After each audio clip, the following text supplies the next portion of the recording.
Chapter 4. The Meeting. In the autumn of 1930, Edward went to stay with his friends Lord and Lady Furness.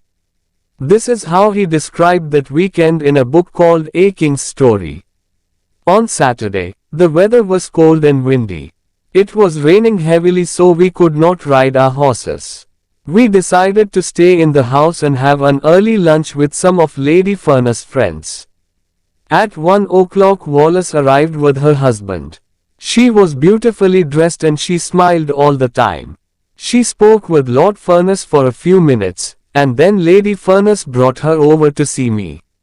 "Sir, I would like you to meet one of my dearest and sweetest American friends, Mrs. Wallace Simpson." "How do you do, Mrs. Simpson?" I said. "Please come and sit down."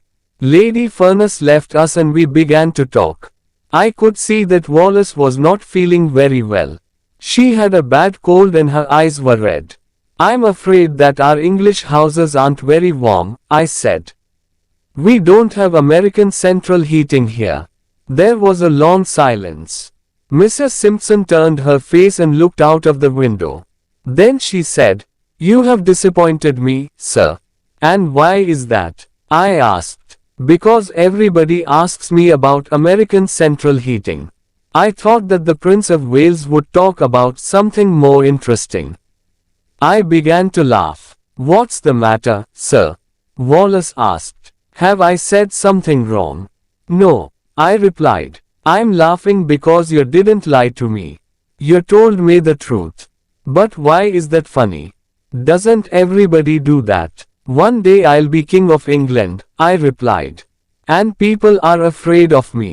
If I say that the sky is yellow, they say, 'Yes, sir, you are right.'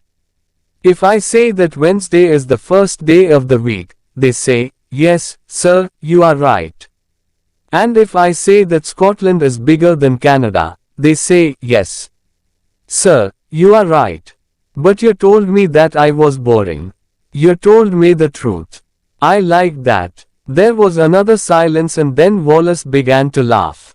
"Can I say one more thing, sir?" "Yes, Mrs. Simpson, what is it?" "It's your trousers, sir." "My trousers?" "Yes, sir. They are black and your shoes are brown. These two colors don't look right together." I stood up and looked in the mirror. "Yes, Mrs. Simpson, you're right. I look very strange. The next time we meet, I will be better dressed." When lunch was ready, we walked through into the dining room. I sat at one end of the table and Wallace sat at the other end. I was watching her very carefully. I thought how beautiful her hands were. She began talking to Lady Furness and then, a few minutes later, she turned and smiled at me. I felt very happy. After lunch, Wallace came over to say goodbye. "My husband and I have to leave now, sir. We're going to another party in London." Wallace Simpson. She was very beautiful and her eyes were full of fire. I wanted to speak to her but I could not find the right words. I don't know why. We shook hands and Wallace walked away. I went into the next room and sat down near Lady Furness. "Tell me about Mrs. Simpson," I said. "What would you like to know?" She asked. "Everything," I said.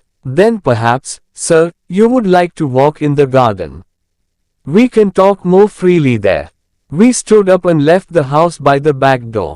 We walked slowly through the trees, and Lady Furness told me about Wallace.